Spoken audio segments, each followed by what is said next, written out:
श्री गणेशाय नमः। श्री गुरुवे नमः। श्री सरस्वते नमः।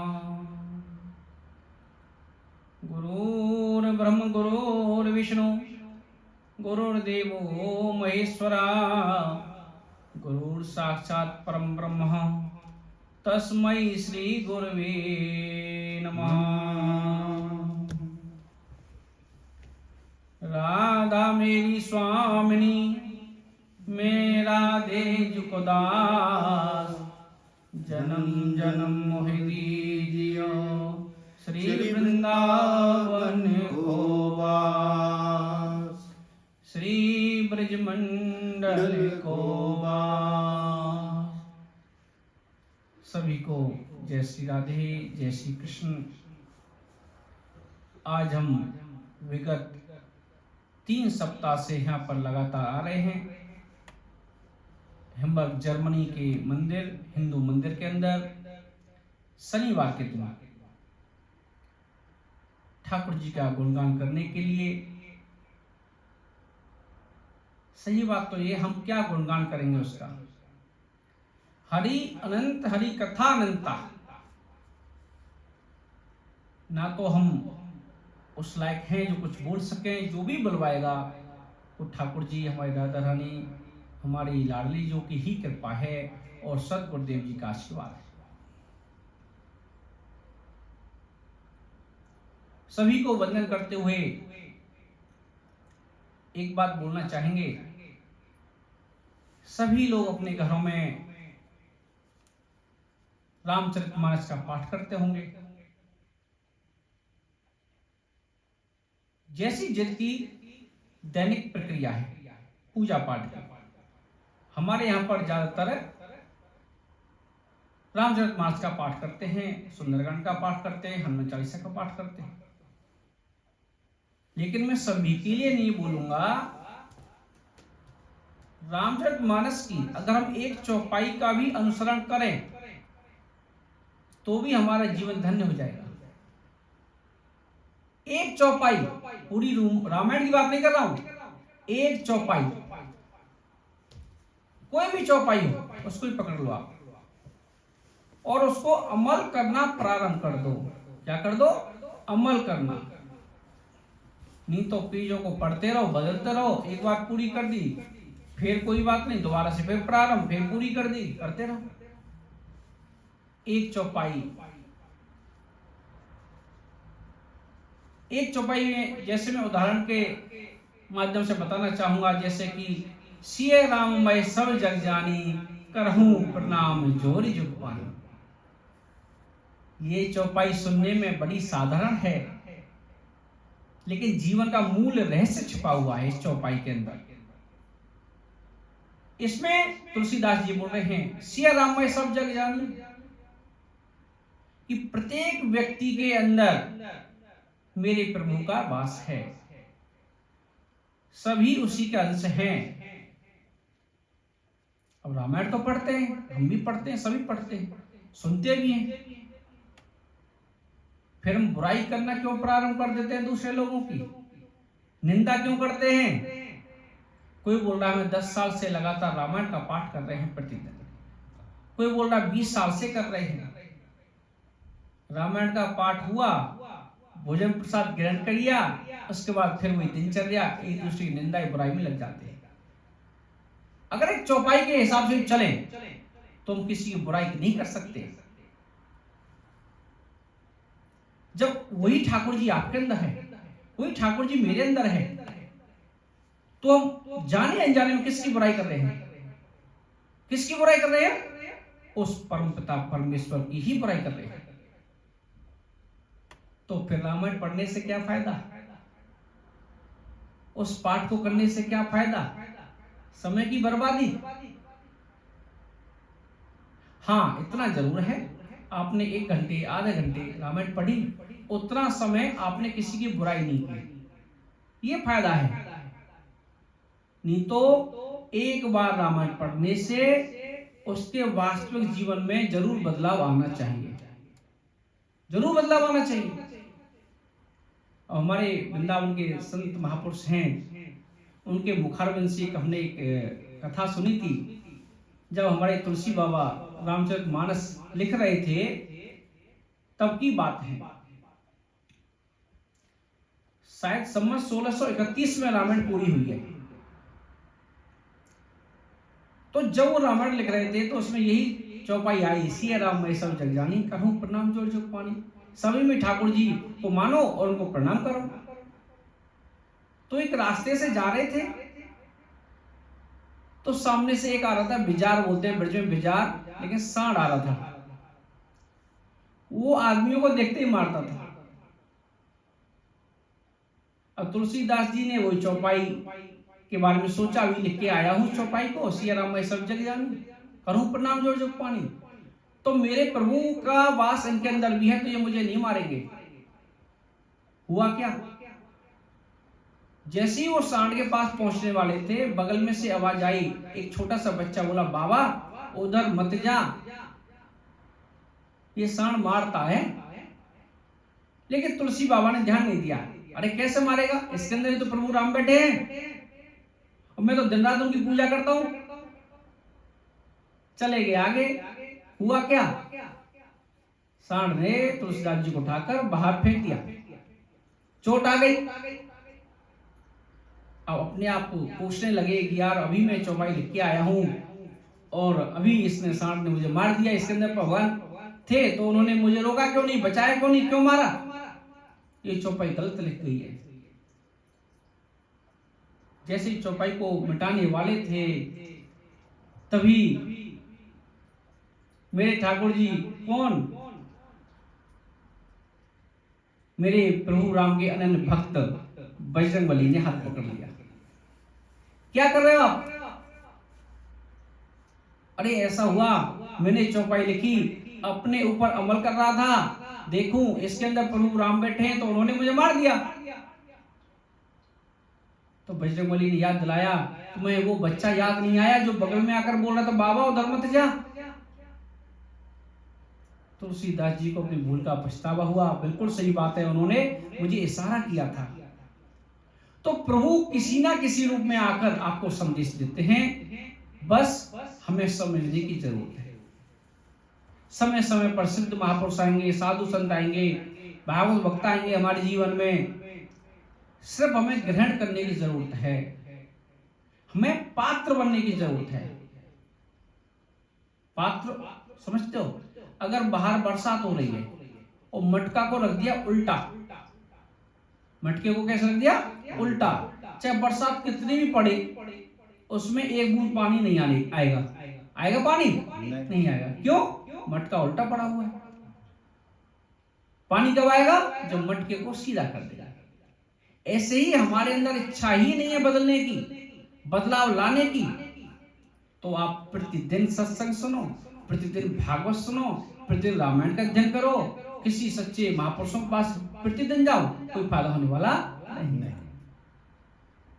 हाँ, संगति का असर जरूर पड़ता है, लेकिन संगति का असर किसके ऊपर पड़ता है, जो बदलाव की चाह रखता हो, बदलाव की चाह रखता हो, नहीं तो नहीं पड़ेगा। पूरी डायरी लिखी हुई है, पूरे पेज भरे हुए हैं, तो उसमें कोई नया अध्याय लिख सकता है, नहीं लिख सकता। कब लिखेगा, जो डायरी खाली हो, भरे हुए में कैसे लिखेगा। ऐसे ही हमारे मन का विचार है। आप किसी भी साधु संत की शरण लो, किसी भागवत वक्ता के जाओ, किसी महापुरुष के पास जाओ, उसके वचनों को अमल करो, उसके वचनों को अमल करो और बदलाव की इच्छा रखो, तब ही बदलाव आएगा। नहीं कितना भी सत्संग सुन लो, अब सत्संग सुनने जब तक तो ठीक है, फिर वही दैनिक प्रतिक्रिया, दिनचर्या, तो फायदा क्या है। इसलिए जो भी कर्म करो ठाकुर जी के प्रति समर्पित करो। कभी कभी क्या होता है, इसमें एक व्यक्ति मरने के बाद ठाकुर जी के पास गया, तो वहां पाप पुण्य की गणना होती है, यमराज करते हैं। तो बोलता है कि भाई मैंने तो कोई पाप किया ही नहीं। यमराज बोलते हैं भाई तुमने तो बहुत पाप किया। बोला नहीं नहीं, आपको कोई गलत फहमी हुई है। जब भगवान की मर्जी से पत्ता नहीं हिलता तो मैंने पाप कहां से कर दिया। और सब लोग बोलते हैं जो भी कुछ कार्य होता है भगवान की मर्जी से होता है। तो भैया जो भी पाप किए भगवान ने किया, उसको दंड दो, मैंने नहीं किया। यमराज बड़ा परेशान, ठाकुर जी से बात की। ठाकुर जी ने बोला ठीक है कोई बात नहीं, उसको कुछ दिन के लिए पृथ्वी मंडल पर छोड़ दो। उसको पुनः जीवन दान दे दिया। आया, उसके पास जमीन थी, उसमें उसने बाग लगाया, कुआं खुदवाया, बाग लगाया। बाग में सुंदर सुंदर पेड़ लगवाए, फलों वाले। आम लग रहे हैं, अमरूद लग रहे हैं, जामुन लग रही हैं, शीतल पानी मीठा। अब जो भी राहगीर आए रास्ते में, पहले पैदल चलते थे लोग, आते थे वहां बैठते थे, अरे भैया बड़ा अच्छा सुंदर बाग लगाया, किसने लगाया है, और सुंदर पानी का इंतजाम किया है, ठहरने की व्यवस्था है, थक जाते हैं लोग यहाँ बैठते हैं। तो महापुरुष वहीं बैठे रहते थे, हाँ जी मैंने किया है। क्या किया है? मैंने किया है, भगवान का नाम नहीं लिया। एक दिन भगवान ने सोचा कि अब इसको फंसाना चाहिए इसकी बातों से। ठाकुर जी आए, एक वृद्ध का रूप धारण करके आकर बैठ गए, भाई मैं बहुत थक गया हूं, पानी पीऊंगा, फल खाऊंगा, आनंद आएगा। पानी पिया, फल खाए, तो बोला भैया बहुत ही सुंदर कार्य किया है, जिसने भी किया है वो बधाई का पात्र है, लेकिन ऐसे महापुरुष मिलते कहाँ हैं, और वो महापुरुष है कौन जिसने ये कार्य किया है। अब देखो अवमान आ गया। हाँ जी मैंने किया है, मैंने, अब मैं आ गई इसमें, आपने किया है। हाँ ये मैंने किया, किसी और ने नहीं किया। और नहीं किसी और ने नहीं किया, ये सब मैंने ही अपने हाथों से किया है, देख लो किसी और ने तो नहीं किया। भगवान ने 2-3 बार बोला, 2-3 बार वो यही बोलता गया मैंने किया है। ठाकुर जी प्रकट हो गए, बोले जब भैया बाग तूने लगाए हैं उसका जो श्रेय भगवान को नहीं दे रहा है, तो पाप का श्रेय भगवान को क्यों दे रहा है। राधे राधे। इसलिए जो भी कर्म करो, या तो एक चीज को आप फॉलो करो पूरी जिंदगी भर, अमल करो, जो भी कार्य करो भगवान को अर्पित करो, चाहे बुरे हो चाहे अच्छे हो। ऐसा नहीं बुरा हो तो भगवान की मर्जी से हो रहा है, अच्छा कर रहा हूं तो मैं कर रहा हूं। कैसे बनो, सरल बनो। ठाकुर जी को सरलता बड़ी पसंद है। मोह कपट छल छिद्र न भावा, मुझे छल कपट ये नहीं भाता है। भगवान की दहलीज के अंदर प्रवेश करो। हम तो क्या अपने जीवन में भी कभी छल कपट मत करो, क्योंकि सबको पता है, पिछली बार हमने बताया था ये मृत्यु लोक है, यहां से बचकर कोई नहीं जाएगा। राजा रंक फकीर, किसी का बेईमानी करके धन अर्जित कर रहे हो, जमीन हड़प रहे हो, कुछ भी कर रहे हो जिससे दूसरे की आत्मा को आहत हो, देख लेना अब नहीं तो कल जरूर भोगना पड़ता है। सरल बनो, सच्चे बनो, और भगवान के बारे में चिंतन करते रहो, उसका भजन करते रहो। आप ये नहीं है कि इतनी माला प्रतिदिन करनी है, इतना भजन करेंगे तो भगवान प्रसन्न होंगे, इसका कोई भी नियम नहीं है, ना कोई ऐसा सिद्धांत इतने भजन कर दोगे तभी भगवान मिलेंगे, कम भजन करने वालों को भगवान नहीं मिलेंगे, ऐसा नहीं है। एक छोटी सी लघु कथा है, वो बताता हूं। एक बार एक किसान ने पूरे दिन कार्य किया। एक दिन किसान पूरा दिन थक गया, थकने के बाद रात को लेटा चारपाई पे, तो बोलता है हे राम। तो भगवान ने अपनी डायरी में नोट कर लिया, लिख लिया। नारद जी खड़े थे।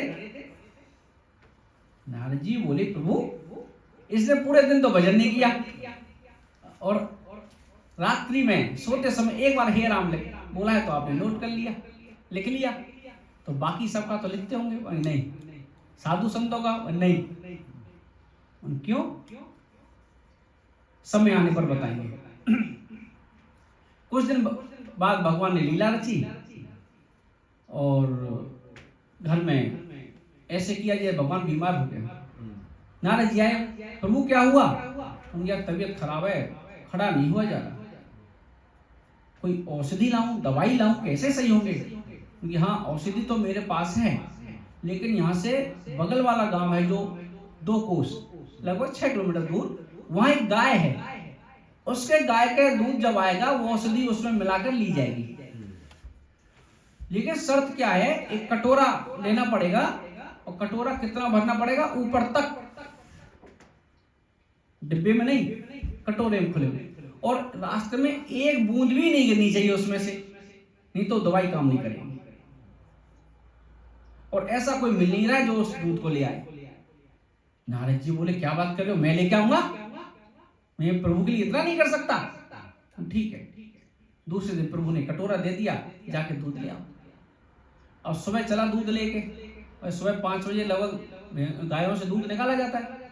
दूध लेके सुबह चला, लेकिन चला कितना स्पीड से? बहुत स्लो, रफ्तार बहुत कछुए की तरह। हाँ, क्यों? उसका ध्यान था दूध पर, एक बूंद भी दूध गिर गया तो दवाई काम नहीं करेगी मेरे प्रभु को। पूरा फोकस कहाँ? दूध पर, पूरा ध्यान केंद्रित कर दिया दूध पर, और धीरे धीरे नहीं तो 2 कोस को चलने में 1-1.5 घंटे बाद ही पहुंच जाता है।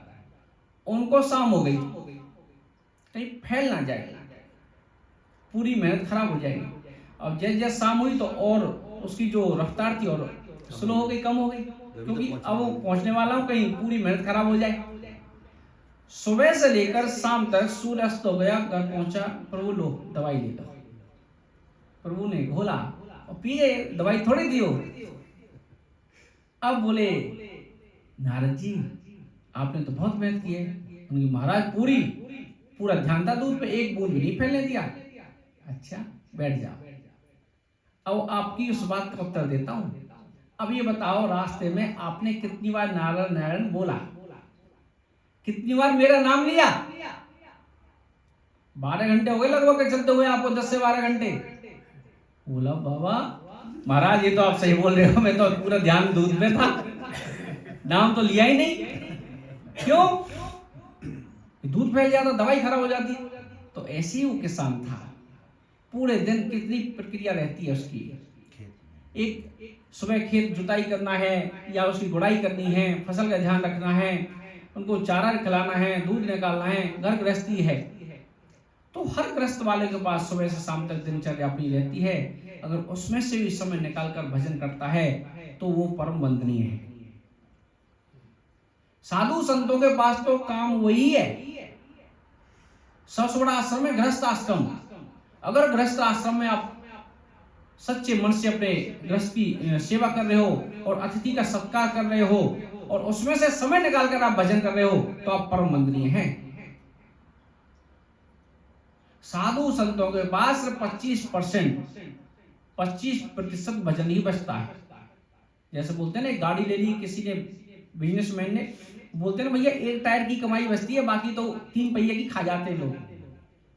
भाई उसका मेंटेनेंस है, ड्राइवर की सैलरी है, ये है, कैसे? ऐसी जो भी भजन करता है साधु संत, उसका 25% कहां चला जाता है? राज्य को, उस देश को, कि उस देश में सुरक्षित होकर वो भजन कर रहा है।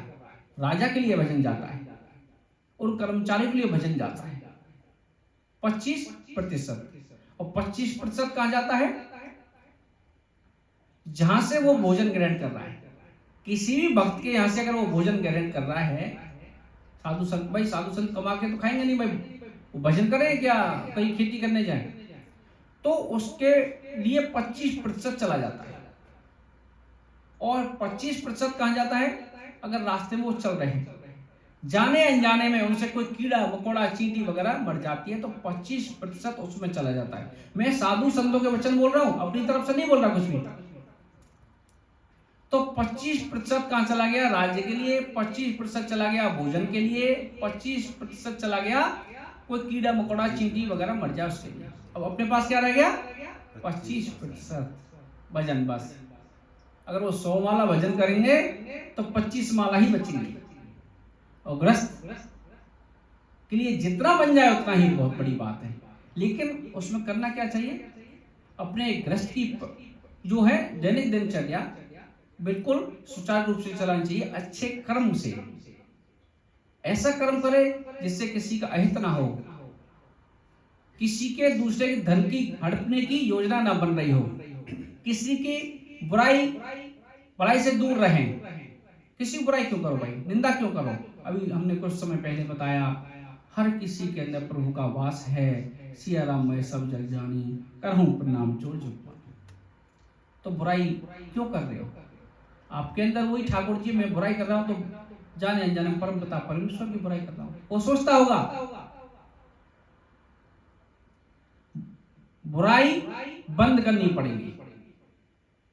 सबसे बड़ा पाप है बुराई करना और बुराई सुनना। सुनो तो ठाकुर जी कथा सुनो, बोलो तो भगवान का भजन कीर्तन बोलो, या अपने काम की बात बोलो।